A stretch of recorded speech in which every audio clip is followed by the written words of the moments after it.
Antes de comenzar, no olvides suscribirte a nuestro canal de YouTube y activar la campana para recibir notificaciones. Hace años escuché que Jesús andaba yo en un barco. Y al mirar a la cruz yo entiendo el amor. En el mundo feliz reinaron por. Andaba yo en un barco.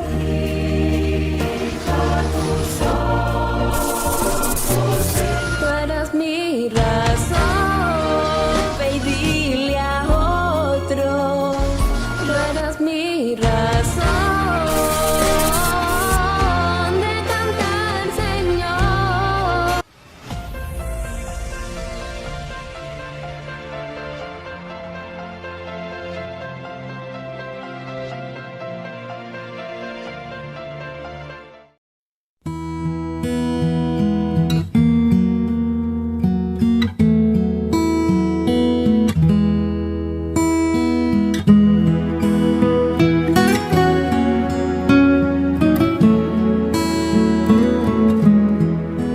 En el monte Calvario estaba una cruz, emblema de afrenta y dolor.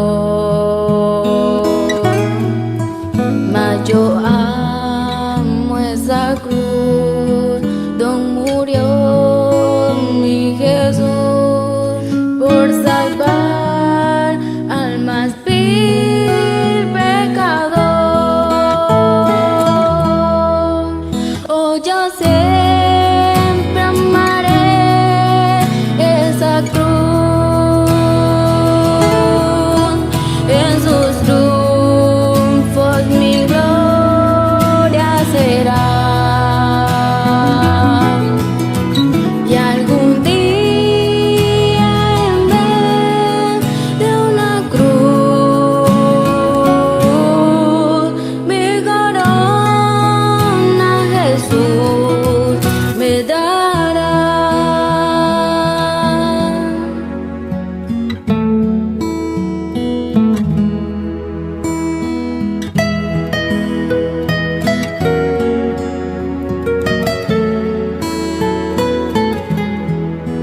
Y aunque el mundo desprecie la cruz de Jesús, para mí tiene suma atracción, pues en ella llevó el Cordero de Dios, de mi alma la condenación.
Bienvenidos una vez más a nuestra serie de temas apocalípticos, Voces y Señales del Tiempo del Fin. Esta es nuestra segunda presentación dentro de esta serie, donde vamos a analizar ahora principios generales que nos pueden ayudar a conocer un poco más detalladamente, un poco más profundamente el contenido de este precioso libro que llamamos Apocalipsis. Pero antes de entrar de lleno o entrar en materia para nuestro estudio, vamos a invitar la presencia de nuestro Dios en este momento. Querido y bondadoso Padre, una vez más imploramos tu dirección y la iluminación de tu Santo Espíritu en nuestras mentes, Padre, para que al escuchar y estudiar tu palabra podamos no solamente comprenderla y poderla también, Padre Santo, compartirla con aquellos que necesitan escuchar. Ayúdanos a crecer cada día más y sobre todo a reavivar nuestra vida y nuestra relación contigo. Bendiciones que te imploramos en el nombre de Jesús. Amén. La vez anterior estuvimos analizando o dimos más bien inicio a nuestra serie de temas sobre voces y señales del tiempo del fin, donde estuvimos analizando el contenido central o el marco general del libro de Apocalipsis. Allí pudimos observar cómo este libro está contenido dentro de 7 diferentes visiones con un mensaje importante para cada uno de nosotros, donde tenemos que tomar una decisión es ahora, no esperar mañana, no esperar el próximo año, ahora, mientras la gracia y la oportunidad de salvación está disponible. Llegará el momento en que esa oportunidad ya no va a estar disponible y entonces vendrán otros eventos que sucederán. En este día, ahora vamos a empezar a analizar cuán importante y cómo poder entender ese contenido general de Apocalipsis. Y yo quiero compartir con ustedes en este momento algunos principios que pueden ayudarnos en nuestro enfoque del libro de Apocalipsis para poder entonces crecer, entenderlo y dedicarle el tiempo y la importancia que éste necesita. Varios de estos principios aparecen engendrados allí en el mismo epílogo del libro, al inicio del mismo libro, donde vamos a ver cómo Juan lo introduce, lo presenta. Vamos a la palabra de Dios. Los invito al capítulo 1 del libro de Apocalipsis y vamos a leer allí a partir del capítulo 1 y el versículo 1 de este libro. Yo quiero leer en primer lugar el primer versículo, versículo 1. Y dentro de ese versículo vamos a empezar a analizar breves términos que nos ayudan a generar entonces principios principales o principios básicos para entender este libro. La revelación o el apocalipsis de Jesucristo, la cual Dios le dio para mostrar a sus siervos las cosas que son necesarias que acontezcan pronto, ligero, y se las dio a entender enviándolas por medio de su ángel a su siervo Juan. Detengámonos allí y empecemos a notar qué aparece en este capítulo 1, versículo 1. En primer lugar, para entender el libro de Apocalipsis necesitamos tener en cuenta la primera palabra con la cual Juan inicia su libro. Y es la misma palabra, Apocalipsis. Este término, Apocalipsis, es muy significativo porque este término tiene un significado importante para cada uno de nosotros. Cuando Juan escribe la palabra Apocalipsis, que usted encuentra traducida en sus Biblias como revelación, esta palabra, obviamente, revelación quiere decir que está mostrando algo, pero entendamos cómo es que Juan utiliza esta palabra. El término Apocalipsis, que es el que denomina el nombre o el título de este libro, es un vocablo compuesto de 2 términos o 2 palabras. Y las voy a subdividir de esta manera aquí. Haciendo estas marquitas, vamos a subdividir. El término Apocalipsis se compone de la palabra apo y la palabra calupto o calupsis. Y estas 2 palabras tienen significados importantes. La primera parte, apo, quiere decir de. Pero entonces ese de que se utiliza allí es un de que quiere decir quitar, un de quitar, un de remover, algo ya no está más allí porque se ha quitado, se ha removido. Y entonces la segunda parte, que significa oculto u ocultar. Apocalipsis, el término apocalipsis quiere decir quitar lo oculto, remover lo que está cubierto. Y de ahí entonces el término revelación. Ahora, esta palabra es muy importante y nos presenta el primer principio, porque es muy claro y muy importante tener en cuenta que para estudiar el libro de Apocalipsis no necesitamos códigos o no necesitamos algunas cosas extra particulares, porque el libro de Apocalipsis es un libro que ya de por sí Dios nos presenta o nos revela un mensaje. A la misma vez, el mismo término o el mismo vocablo, Apocalipsis, revelación, contradice la teoría que muchos manejan, muchos teólogos, muchos eruditos manejan, que Apocalipsis es un libro oscuro, que Apocalipsis es un libro cerrado, sellado, y que por lo tanto no puede ser entendido, que por lo tanto no se necesita entender.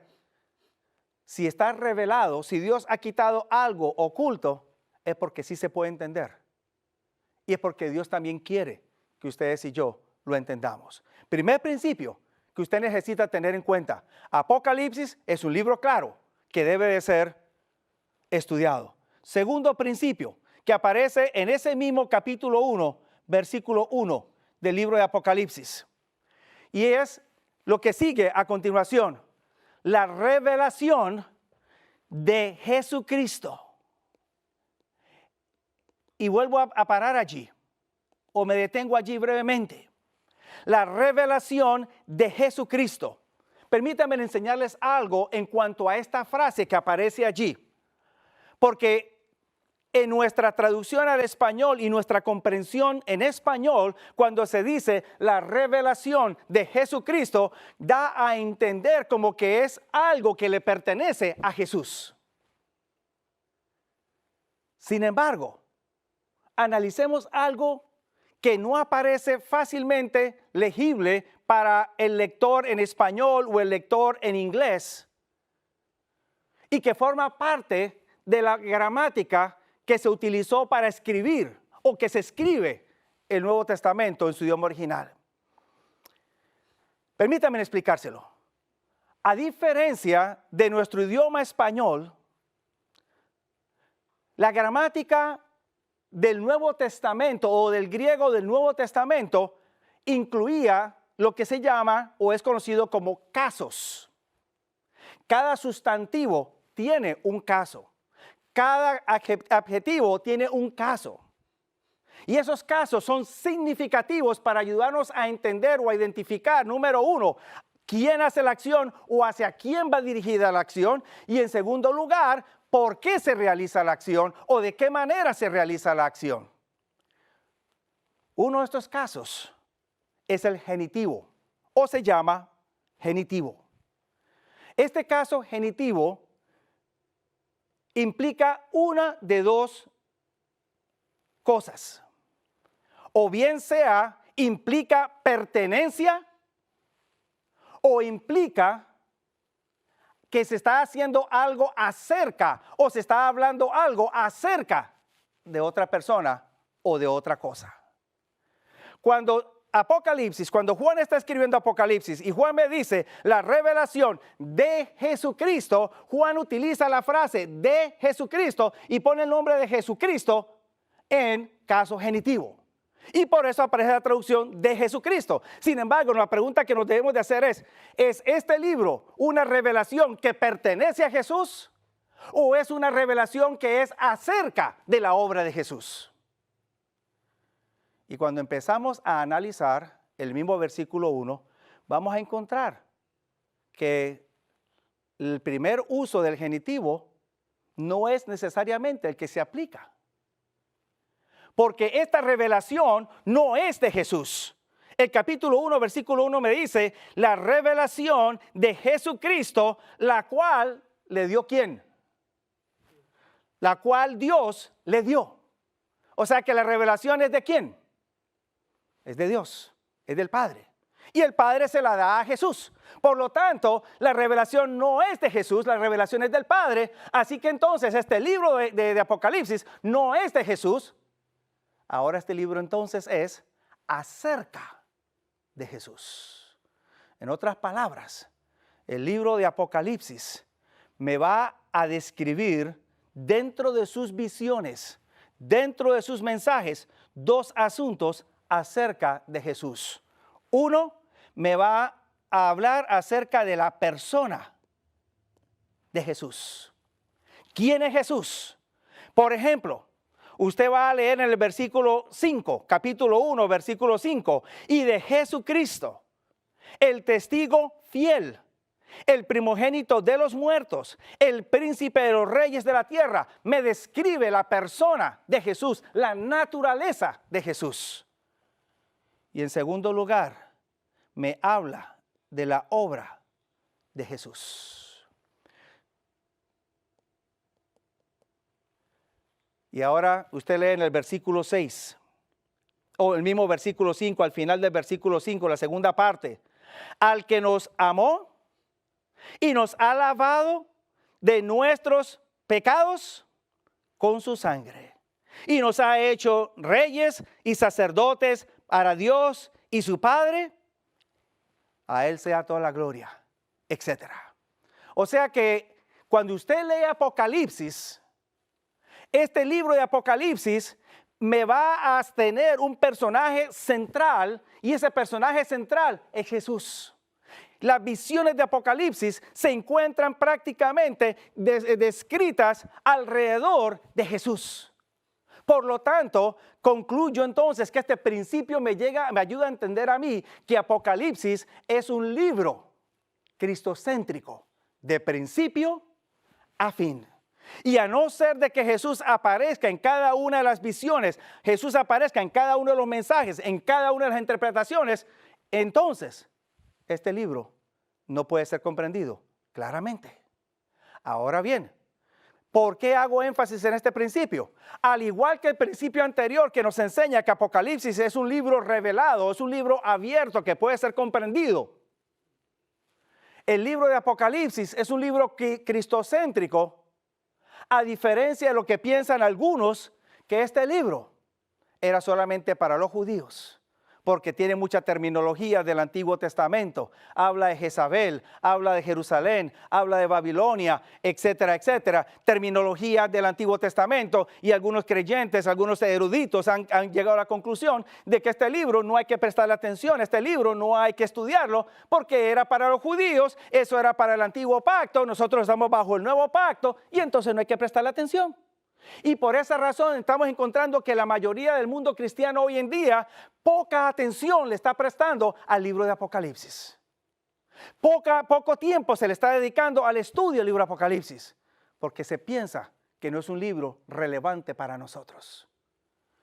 Y el mismo libro me está diciendo a mí, está abierto, no es sellado, y en segundo lugar, Jesús es central en este libro. Tercer principio general que aparece dentro del mismo libro de Apocalipsis. Y este principio me enseña a mí que el Apocalipsis, al igual que los demás libros de la Biblia, es un libro divino. Es un libro divino. Ahí mismo en el versículo 1. ¿Por qué es un libro divino? Porque el versículo 1 me dice a mí que la revelación de Jesucristo fue dada ¿por quién? Fue dada por Dios. Así que el originador de Apocalipsis es Dios. Y si Dios es el originador de este libro, entonces Dios es el único que nos puede ayudar a entender a este libro. Y a la misma vez que es el originador, entonces me ayuda a mí a entender que yo debo de tomar muy en serio lo que Dios quiere que yo conozca. Y entonces debo de sacar tiempo para entenderlo. Sigamos al próximo principio. Sigamos al próximo principio. Cuarto principio. Los primeros, sencillos. Vamos a ir elaborando un poco más en la medida en que vamos progresando. Mismo capítulo 1 del libro de Apocalipsis. Y en este momento seguimos avanzando un poco más adelante. La revelación de Jesucristo, la cual Dios le dio con un propósito. Hay un propósito específico para este libro. Ahí mismo en el capítulo 1, versículo 1. Y ese propósito es para mostrar las cosas que han de acontecer. ¿Cuándo? ¿En 100 años? ¿2000 años? ¿4000 años? Me dice a mí Apocalipsis capítulo 1, versículo 1, que esto es para mostrarle a sus siervos las cosas que han de acontecer pronto. O sea que el libro de Apocalipsis tiene un propósito especial, específico, y Dios quiere que ustedes y yo sepamos que el tiempo está corto, que los últimos eventos van a realizarse en forma sucesiva y rápida, y por lo tanto Él quiere que nosotros las conozcamos. Dios va a mostrar cómo entonces Jesús, el Padre y el Espíritu Santo van a obrar en estos eventos finales dentro del gran marco de la gran controversia, y a la misma vez cómo entonces Dios va a obrar para contrarrestar la obra del enemigo y a la misma vez poder entonces sacar adelante y redimir a su pueblo. Este libro de Apocalipsis me dice a mí entonces que los eventos que son presentados allí y que van a suceder en forma presta o pronta son eventos reales a los cuales necesitamos prestar atención. Próximo principio. Me voy para este lado de la pizarra ahora. Próximo principio. Quinto principio. Y con este principio quiero entonces hablarles a ustedes un poco más detalladamente acerca del lenguaje del libro. El lenguaje de este libro es interesante. Por supuesto, todos sabemos que el Nuevo Testamento fue escrito en griego, así que no hay nada de nuevo con eso. Pero no sé cuántos entenderán la diferencia entre el género de griego que se escribe para los evangelios o que se emplea para escribir los evangelios, las cartas de los apóstoles, el libro de los Hechos de los Apóstoles y el libro de Apocalipsis. Dos géneros diferentes. Mientras que el género para las cartas y los evangelios es un género literario donde se nos describe eventos, historias, etcétera. El libro de Apocalipsis es un género simbólico. Lo llaman un género apocalíptico. En otras palabras, a diferencia del resto del Nuevo Testamento, el libro de Apocalipsis no es un libro que le va a presentar a usted una lectura común y corriente, una lectura regular, como si usted estuviera leyendo los Hechos de los Apóstoles. Historia tras historia, evento tras evento, carácter tras carácter. Apocalipsis no funciona de esa manera. Pero lo interesante de todo esto es que desde el mismo comienzo, Juan nos deja saber a nosotros la diferencia entre Apocalipsis y el resto de la Biblia. Y Juan nos lo deja saber desde el mismo comienzo para que evitemos ser entonces confundidos. Cuando usted va allí al capítulo 1 y el versículo 1, Juan me dice a mí que esto fue dado para mostrar a sus siervos lo que es necesario que acontezca pronto, y luego aparece una palabra muy interesante que en nuestras Biblias aparece traducida como que, y permítame, yo la leo directamente en mi Biblia en español. En nuestras Biblias aparece para manifestar a su siervo las cosas que deben de suceder presto, y la declaró. Es la traducción que tengo yo en mi Biblia. No sé qué otra traducción pueda usted tener en sus Biblias. Ese verbo declaró que aparece allí es la traducción de esta palabra. Y la voy a escribir aquí. Es la palabra semaino. Una palabra interesante que desafortunadamente por la barrera del idioma y entendiendo que ningún idioma es equivalente con otro idioma, siempre van a haber algunas barreras que no van a permitir traducir directamente los términos. Este término semaino quiere decir y lo simbolizó o la revelación la va a presentar por medio de símbolos. Es la misma palabra que se utiliza también para señales. En otras palabras, desde el mismo inicio de su libro, Juan le dice a usted, este libro no va a tener una lectura regular como si usted estuviera leyendo los evangelios o los hechos de los apóstoles o alguna otra carta de los apóstoles. Este libro va a ser presentado a través de visiones y también por medio de símbolos. Pero lo importante de todo esto es, y esto lo vamos a ver más adelantito, que ustedes y yo no necesitamos rompernos la cabeza para tratar de entender esos símbolos. Porque el mismo Juan nos va a ayudar a entender esos símbolos. Por ejemplo, si usted va al capítulo 1 y luego entonces va al versículo 20, ahí Juan le va a dar a usted la primera ilustración de lo que él quiso decir, cómo su mensaje va a ser presentado por medio de símbolos. Va a interpretar ahora la primera visión, el misterio de las 7 estrellas, las cuales ha visto sobre mi mano derecha o sobre mi diestra, y las 7 lámparas de oro. Las 7 estrellas son los ángeles de las 7 iglesias. Noten ustedes, ya está empezando a presentarnos interpretación de símbolos. Las estrellas no son estrellas literales, representan ángeles. Y él mismo nos lo está diciendo. Y las lámparas, las 7 lámparas, son las 7 iglesias.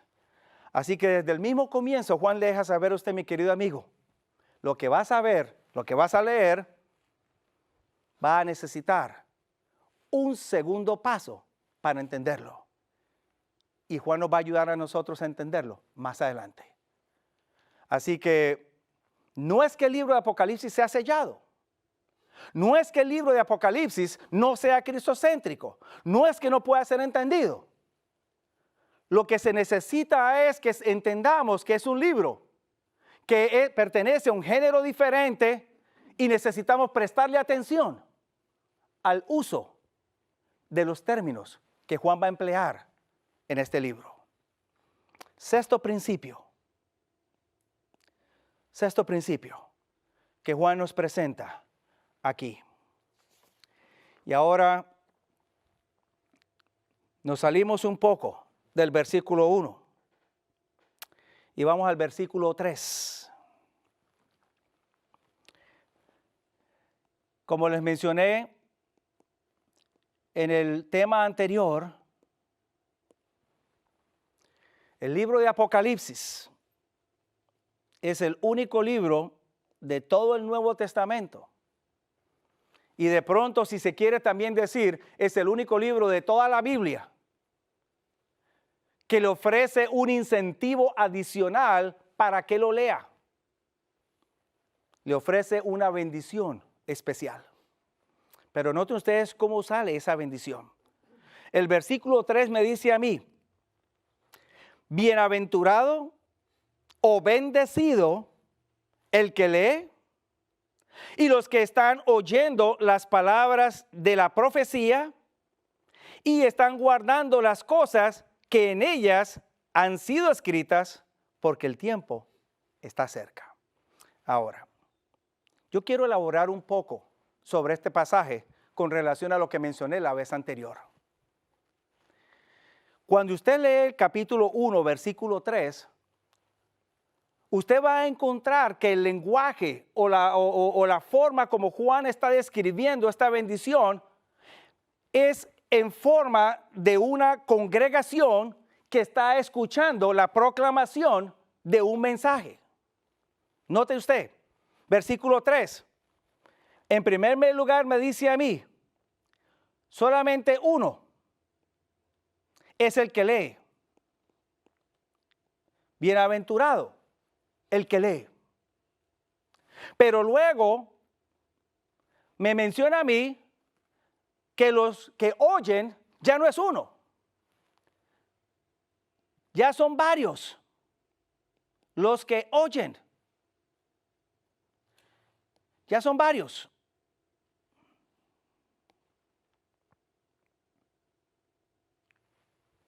Uno está hablando, varios están oyendo. Y luego entonces, los que guardan.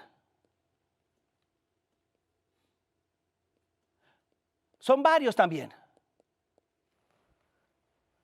Como que Juan está dando la imagen de un servicio congregacional y como que Juan en ese momento está teniendo en cuenta la imagen de una sinagoga donde se levantaba el que iba a leer el texto bíblico y entonces una vez que lo leía, luego se sentaba y empezaba a hablar y toda la congregación, todos los que estaban presentes en la sinagoga, estaban escuchando y a la misma vez aplicaban o guardaban las cosas que estaban escuchando. Ahora bien, Juan nos lo trae una vez más de regreso a nuestro contexto. O más bien nosotros lo traemos de regreso a nuestro contexto. El libro de Apocalipsis no es un libro para que solamente una persona lo lea y una sola persona lo entienda y una sola persona lo guarde.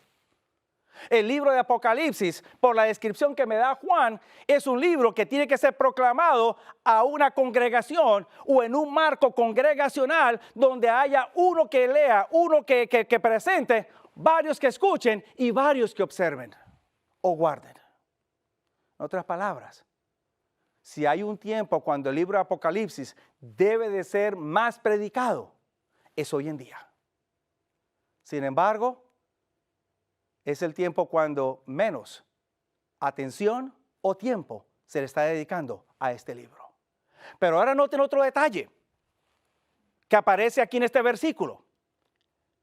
Porque cuando Juan me habla a mí, bienaventurado el que lee, luego me dice a mí, y la traducción dice, los que oyen, y pareciera como que es simplemente oír, y los que guardan, y pareciera como que oyen y no más, guardan y se acabó. Y es una traducción que no refleja el contenido del texto. Porque cuando Juan me habla a mí de los que están oyendo y los que están guardando, Juan utiliza un elemento gramatical que también aparece en nuestra gramática castellana o española. Cuando nosotros queremos hablar de una acción continua, usualmente entonces o siempre vamos a utilizar el verbo en forma de participio o gerundio. En otras palabras, una acción continua es estoy jugando, estoy cantando, estoy nadando.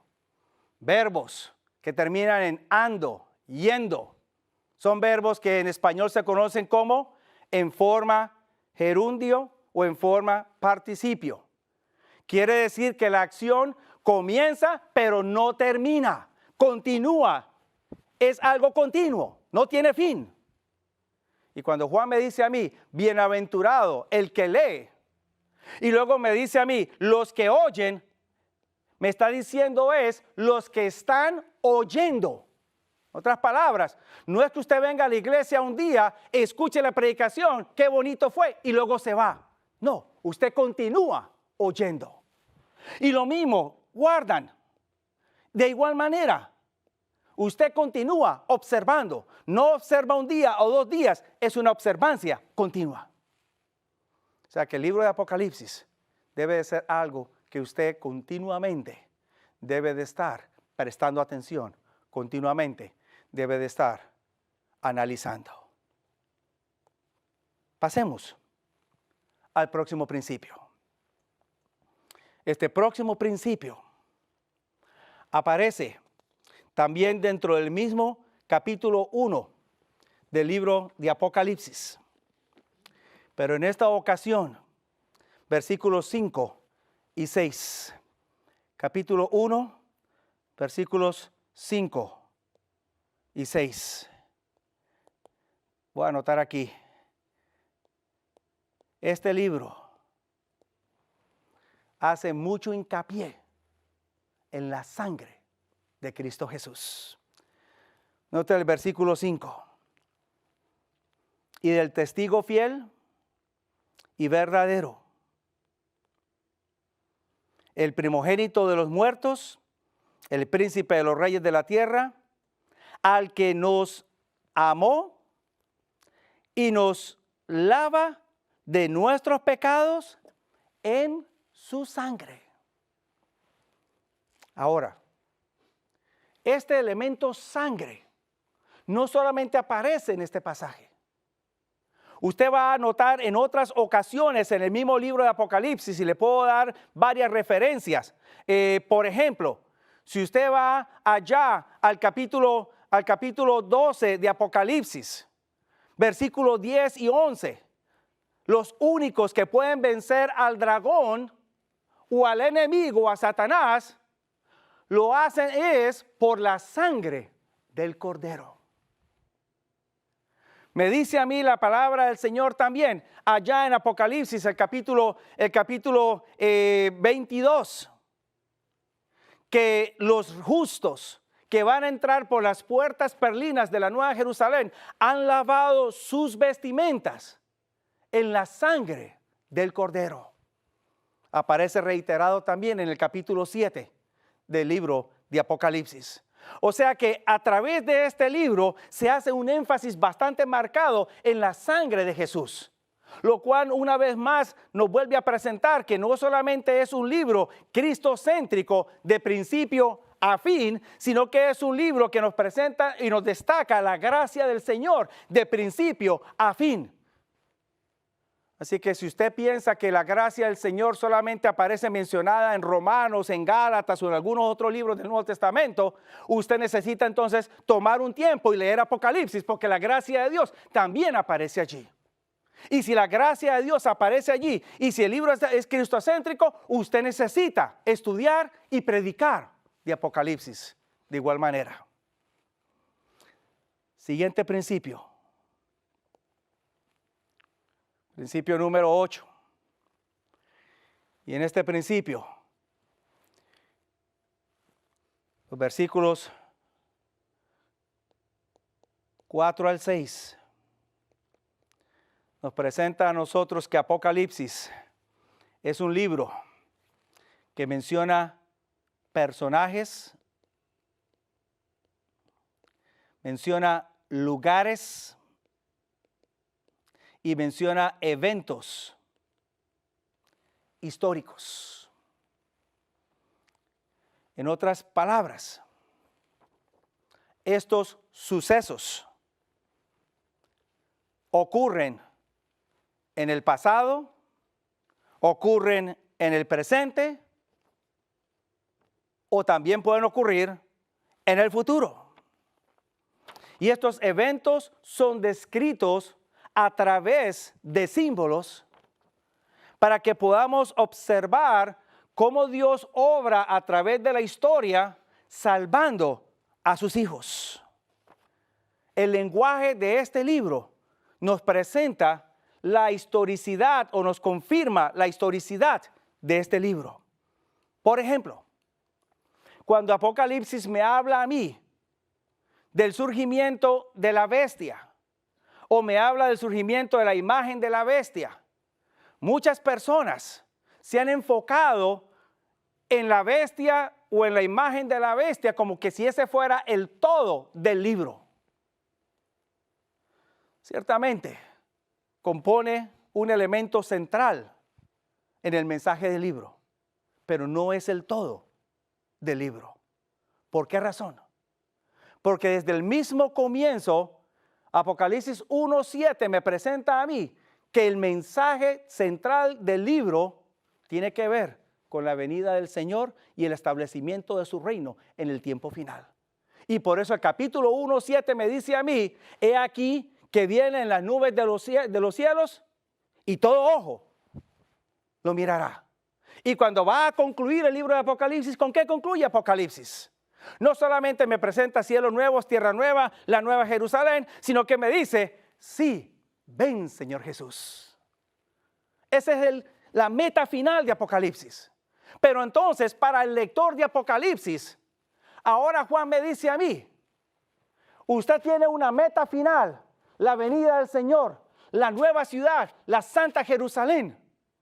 Pero para que usted llegue allá, va a pasar por ciertos elementos. Haga de cuenta como cuando usted está realizando un viaje de vacación y se va por carretera. ¿Qué es lo primero que usted va a hacer? Usted va a tomar un mapa, va a empezar a mirar por dónde usted va a andar, qué lugares va a visitar y qué puntos le van a ir marcando a usted su trayecto. Luego empaca sus maletas, arregla todo y sale de viaje. Y entonces cuando usted sale de viaje empieza a ver los letreros en las autopistas. Y el letrero le está diciendo a usted, para Los Ángeles, tanta cantidad de millas. Y entonces usted sigue adelante. Y después entonces va a haber un pueblo que aparece allí. Y luego otro pueblo que aparece allí. Llegó a Los Ángeles, no ha llegado a Los Ángeles. Pero en la medida que vayan apareciendo, las señales le están diciendo, se está acercando, me está acercando, me está acercando. Llega a Bakersfield. Cuando usted llega a Bakersfield ya sabe que está bastante cerca de Los Ángeles. Hasta que finalmente llega allá. De igual manera es el libro de Apocalipsis. Meta final. Segunda venida de Jesús. Nueva Jerusalén. Pero en el camino hacia la Nueva Jerusalén se le va a aparecer un poder que se llama bestia o es denominado bestia. Se le va a aparecer un poder que se denomina imagen de la bestia. Se le va a aparecer en el camino un asunto que se llama imagen de la bestia o marca de la bestia. Y cuando todos estos elementos vayan apareciéndole, no quiere decir que ya llegó, pero quiere decir que se está acercando, se está acercando, se está llegando y finalmente llega a la patria celestial. El libro de Apocalipsis me dice a mí que hay lugares, hay personas y hay eventos históricos. Y a esos eventos y esas personas y esos lugares necesito prestarle atención. Otro principio importante que tengo que tener en cuenta para entender el libro de Apocalipsis. Y es el contenido de sus mensajes.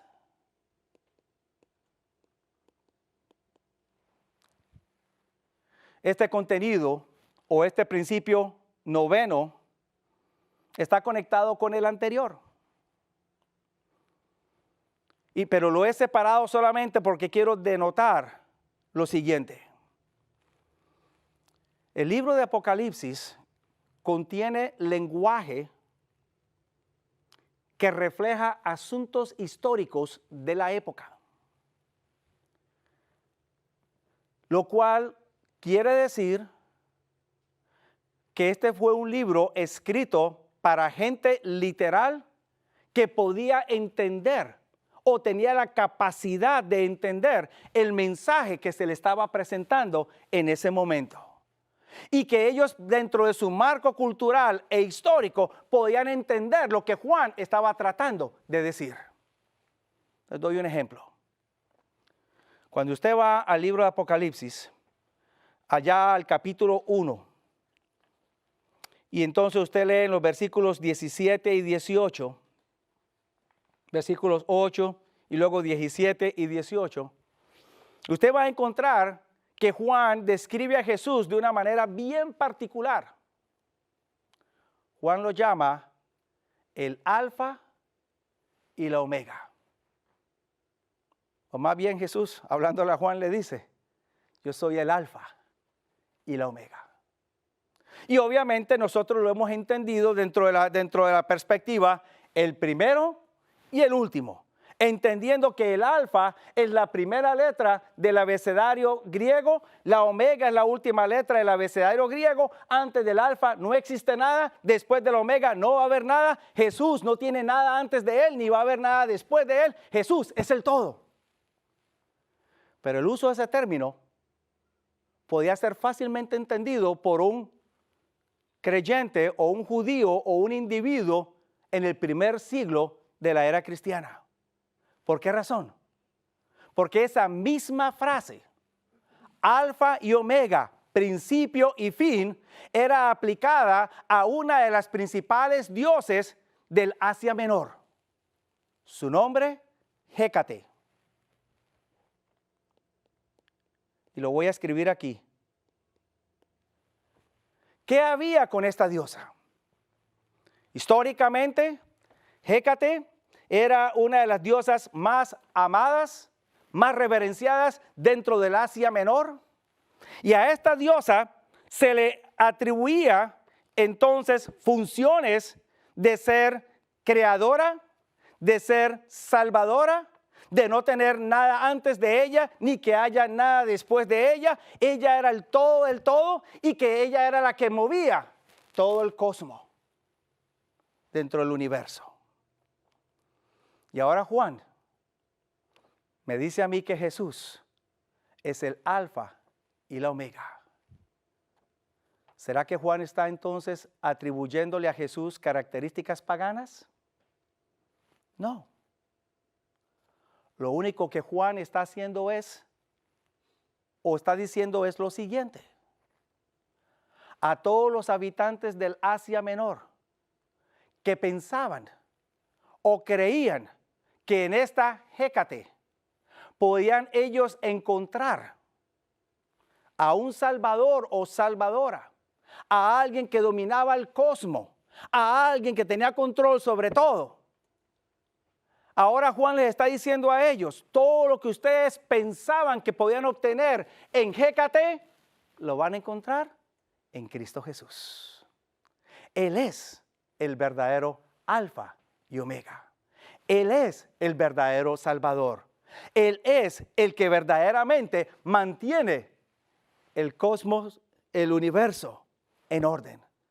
Hécate es una falsificación del verdadero Salvador, que es Cristo Jesús.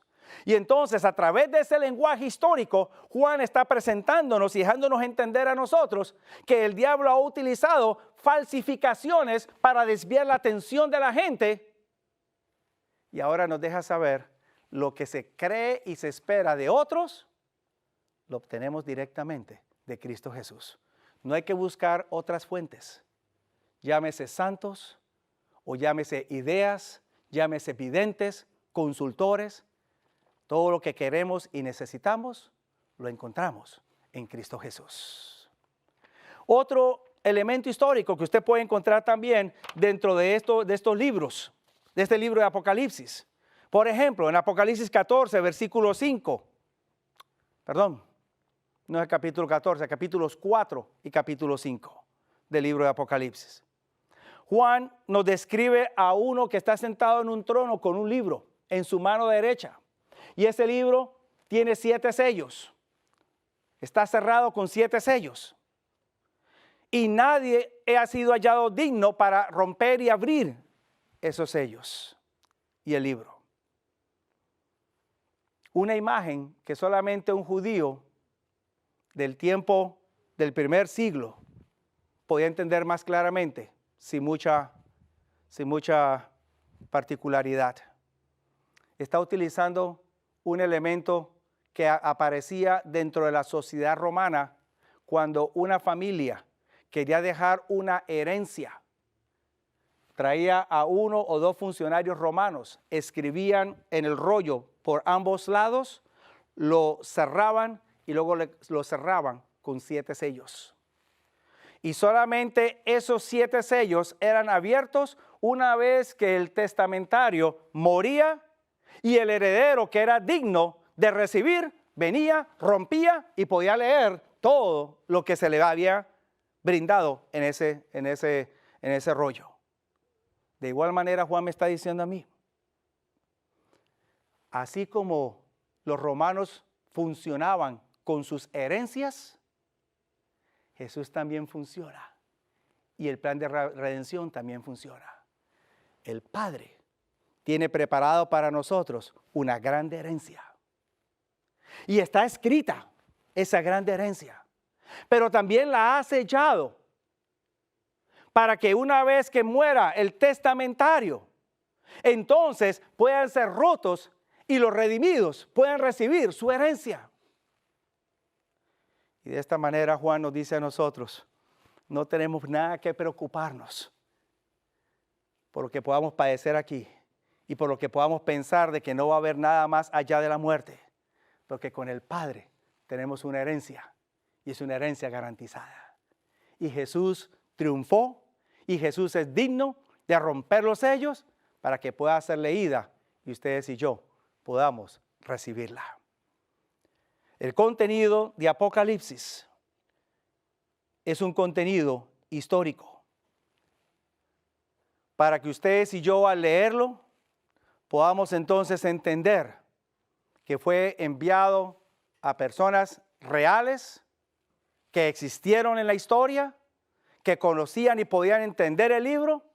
Así que ustedes y yo también hoy podemos conocer y entender ese libro, porque también es para nuestra historia en este tiempo presente. Próximo principio que quiero compartir con cada uno de ustedes en este día. El libro de Apocalipsis es un libro que contiene nombres,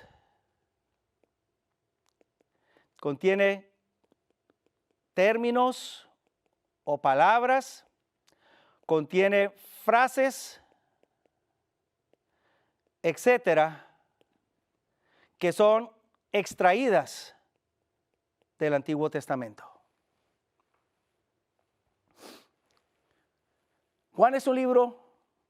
Apocalipsis es un libro bastante particular. Porque cuando Juan recibe las visiones, él simplemente está observando la visión y está escribiendo. No sé hasta qué punto Juan está consciente de todo lo que está escribiendo en el mismo momento que lo está haciendo. Pero cuando lee usted el libro de Apocalipsis, usted va a encontrar que este libro tiene una cantidad de referencias o una cantidad de alusiones o una cantidad de ecos que van de regreso al Antiguo Testamento. Aún también algunos en el Nuevo Testamento.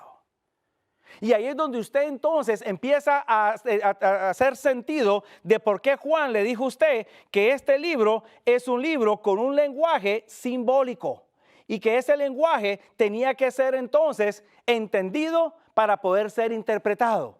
No es un lenguaje completamente extraño que requiere códigos específicos para poder entonces ser entendido, como el caballero Dan Brown nos quiso hacer entender que para poder entender la Biblia había que descodificar y había que hacer otros asuntos porque era algo completamente oscuro. O como algunos teólogos allá en la primera mitad del siglo XX, Bullman, por ejemplo, que nos hablaba acerca de remover los mitos que existían dentro de la Biblia para poder entender la Biblia. Y a esto lo llamaba desmitologizar la Biblia. No hay tal cosa. Sí, el libro de Apocalipsis contiene un lenguaje simbólico, pero aquí Juan nos va a dar la llave para poder entonces desencadenar y poder entonces entender ese lenguaje simbólico. Lo que Juan utiliza en el libro de Apocalipsis son nombres que no son nombres completamente oscuros, irreconocibles, son nombres conocidos. Por ejemplo, me habla de Jezabel, me habla de Babilonia, me habla de Jerusalén, nombres conocidos. Y lo único que necesito hacer para entender estos nombres es ir a la Biblia, al Antiguo Testamento, y poder entonces entender cómo fue utilizado ese nombre en el Antiguo Testamento para saber cómo Juan lo está utilizando. Juan me utiliza vocablos, como por ejemplo, me habla de bestia, me habla de marca, me habla de río Éufrates. ¿Qué tengo que hacer con esos términos? Lo mismo, voy al Antiguo Testamento, los entiendo y cuando regreso, ahora Juan me dice a mí, así mismo los estoy utilizando. Frases, Juan utiliza ciertas frases que aparecen en su libro y que también él las extrae de otras porciones de la Biblia. Por ejemplo, me habla a mí de un número, 666. ¿Dónde aparece ese número? Es una frase. La concordancia no nos va a ayudar mucho con una frase. Tenemos que leer un poco. Pero cuando vamos al Antiguo Testamento encontramos que ese número aparece otra vez allá en Primera de Reyes, capítulo 10 y el verso 14. Juan me habla a mí acerca de aquel que hizo el cielo, la mar, la tierra, la mar y las fuentes de las aguas. ¿Dónde aparece toda esa frase completa? Aparece en dos lugares. La primera parte, el que hizo el cielo, la tierra y la mar, aparece en Éxodo capítulo 20, versículo 11. Contexto del cuarto mandamiento de la ley de Dios. Y la última frase, las fuentes de las aguas, aparece en el libro del Génesis, allá en el capítulo 7 y en el capítulo 8. Así que entonces, mi querido amigo, mi querido hermano, que me está escuchando y me está viendo desde la comodidad de su hogar a través de las pantallas de su computador o de su televisor, usted no necesita un descodificador especial o particular para entender Apocalipsis. Lo único que usted necesita es leer el libro, pero leerlo de una manera, en primer lugar, despacio, lenta, poniendo atención a cada una de las palabras, a cada una de las frases. En segundo lugar, tomando palabras particulares que le llamen la atención, buscar dónde aparecen esas palabras en otro lugar de la Biblia, entender su significado allá y luego venir a Apocalipsis. Y Apocalipsis entonces le confirma, eso mismo es lo que quiero decir. Le doy un ejemplo, bien sencillo. En el capítulo 13 de Apocalipsis, se me habla a mí de una bestia que surge de la mar. Y esta bestia tiene dominio mundial, por la descripción que aparece allí. ¿Qué está viendo Juan? Una bestia que surge de la mar. ¿Será una bestia literal? ¿Será una mar literal? Si sigo el principio de Juan, que estos son símbolos, desde su mismo comienzo Juan me lo dice, entonces voy a entender que lo que Juan está viendo no son aguas o mares literales, ni es una bestia literal, sino que son símbolos de algo o una realidad mayor. ¿Cómo hago para entenderlo? Tengo que ir a la Biblia. Y esto aparece en el libro de Daniel, el capítulo 7. Una bestia que surge de la mar. Y esta bestia, me dice Daniel, representa reino o representa reyes. Juan no me lo dice, pero Daniel sí me lo dice.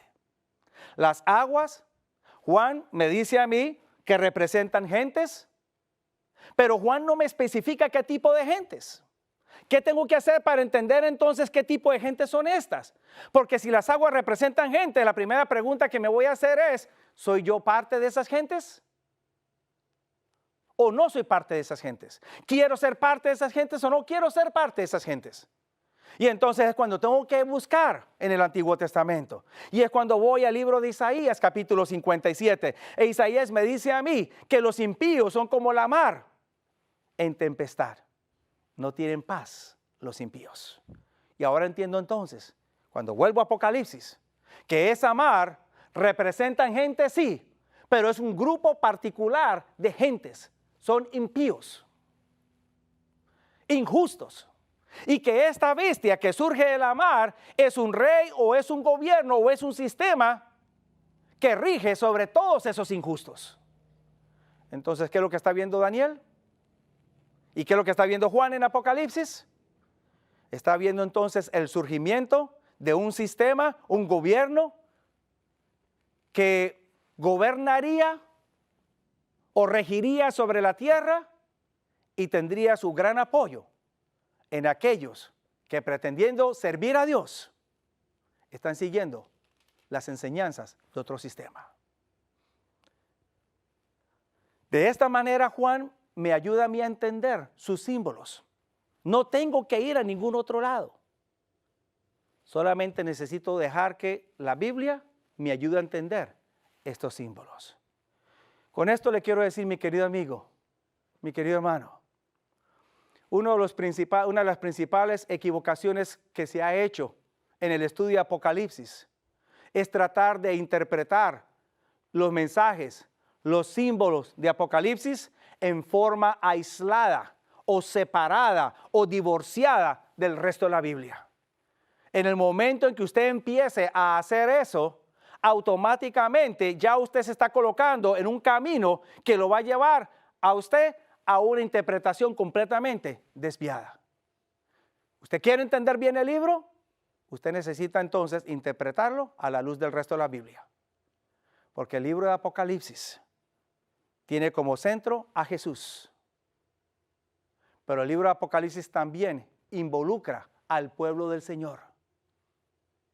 O sea que su interpretación debe ser cristológica, porque tiene como centro a Jesús.